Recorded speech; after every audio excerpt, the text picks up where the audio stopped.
Speaker, my question is to the Prime Minister and asks, does he stand by all his statements? Right, Honourable Prime Minister. Mr Speaker, yes. Thank you, Mr Speaker. Order. Supplementary question, Dr Russel Norman. Thank you, Mr Speaker. Why did he tell reporters that Cameron Slater's decision to OIA Phil Goff's SIS briefing in 2011, that decision was, quote, nothing to do with my office? Right, Honourable Prime Minister. Mr Speaker, because I believe it to be correct. Supplementary. Supplementary question, Dr Russel Norman. In light of the Inspector General's report that found that his office was deeply involved in encouraging Mr Slater to make that OIA request, does he now accept that his office was involved in assisting Mr Slater to make that OIA request? Right, Honourable Prime Minister. Mr Speaker, no. In fact, the report does not show that my office was deeply involved. There are a series of claims made and not a single one of them has stacked up. And that's why Phil Goff had to leak the report yesterday, because he knew it wouldn't stand up on its own merits. Supplementary. Order. Order. Supplementary question, Dr Russel Norman. Thank you, Mr Speaker. Is the Inspector General of Security and Intelligence then wrong when she wrote, information which his Deputy Chief of Staff received from the NZSIS was used by Jason Eade, a senior advisor within the Prime Minister's office, to assist Mr Slater in making the OIA request? Right, Honourable Prime Minister. Mr Speaker, well, firstly, the full statement actually from the Inspector General makes it quite clear that in so much there were any discussions, they did not breach any obligations of confidentiality owed by the New Zealand SIS on that part of the PMO staff. It's quite contested, Mr Speaker, about what discussions were held between Mr Eade and ultimately Mr Slater. But I make the point, there were a wide range of journalists that asked for exactly the same information. If the thing was germane to Mr Eade, how come all of the other journalists asked for that information? Supplementary. Order. Order. Can I just have a bit of assistance from members to my left with keeping the noise down so that I can hear the content of the answer? Supplementary. Supplementary question, Dr Russel Norman. Thank you, Mr Speaker. So to be clear, is the Prime Minister saying the Inspector General of Intelligence and Security got it wrong when she wrote, quote, information which his Deputy Chief of Staff received from the New Zealand Security Intelligence Service was used by Jason Eade, a senior advisor within the Prime Minister's office, to assist Mr Slater in making the OIA request? Was she wrong? Mr Speaker, right, Honourable Prime firstly, I would say A, it was contested. B, Mr Speaker, it's quite clear that what drove the OIA requests from a wide range of people, journalists and Mr Slater, was A, the public comments made by Mr Goff and the public comments made by me. If it was solely germane to information from Mr Eade, how come every other journalist asked for the same information? Supplementary. Order. Supplementary question, Dr Russel Norman. So is the Prime Minister now saying that he disagrees with the findings of the Inspector General of Intelligence and Security that information, and I'm quoting here, information which his Deputy Chief of Staff received from the New Zealand Security Intelligence Service was used by Jason Eade, a senior advisor within the Prime Minister's office, to assist Mr Slater in making that OIA request? Is he saying he no longer accepts the Inspector General's findings?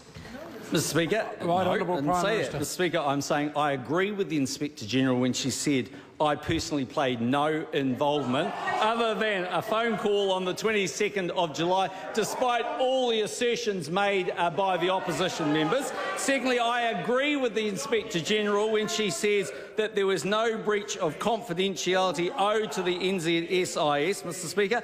I agree with the Inspector General when she said there was misleading information given to me, and on that basis I've accepted the apology from the SIS. Point of order. Order. Point of order. Order. Order. Point of order, Mr Speaker. This is a point of order. I wish to hear it in silence. Mr Speaker, I have used now 3 supplementaries trying to get an answer to this question, and the Prime Minister has answered many other questions, of which were interesting, I give you that, but he has not answered whether he accepts this finding of the Inspector General of Intelligence and Security. Order. Can I offer some assistance to the member? If he simply asks a concise question, I can try and assist to get the answer.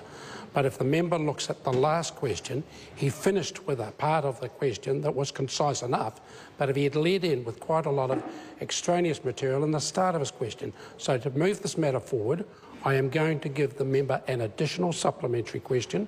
I hope he uses it well. Thank you, Mr Speaker. Supplementary question, Dr. Russel Norman.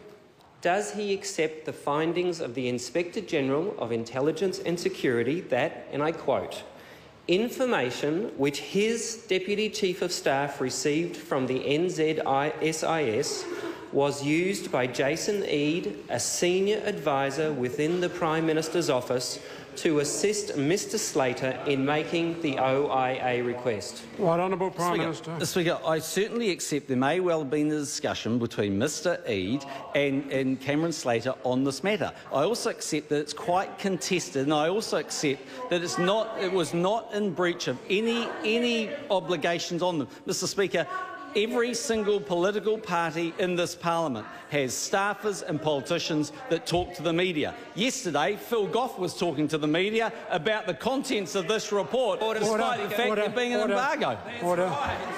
Supplementary. Order. Order. Supplementary question, Dr. Russel Norman. Thank you, Mr Speaker. Does he now stand by his statement that the OIA request was nothing to do with my office, given that he just said in that answer that he accepted that Jason Eade and Cameron Slater, when Jason Eade was working in his office, discussed this very matter?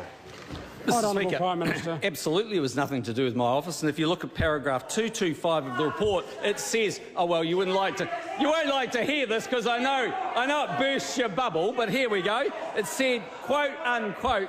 It did not find the inspector did not find any indication of collusion by or direction to the New Zealand SIS over the request. The simple facts of life are that a wide range of people asked for information. The SIS made the decision how to process it. The SIS made the decision when it was released. It was nothing to do with my office and nothing to do with me.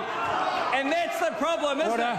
Phil oversold it to him, and now he's wrong. Order. Supplementary. Order. Supplementary question. Order. Order. I've called Dr. Russel Norman for a supplementary question.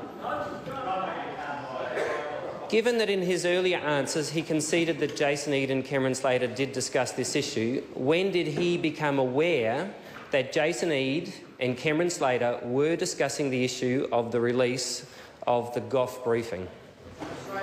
Right, Honourable Prime Minister. Mr Speaker, the first I would have been aware of it was when there was an allegation made in the book, and then ultimately, as a result of this, there's been obviously the inspector's report, and what I've been made aware of that there was no breach of any confidentiality or any information, that my office wasn't involved and all the decisions were made by the SIS. I hate to tell the member, but there's a good reason Phil Goff leaked it. It doesn't stack up today.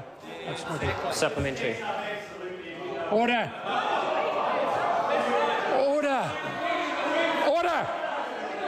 Order. Order. And, Prime Minister, when I'm on my feet calling for order, that's no excuse for the Prime Minister to interject.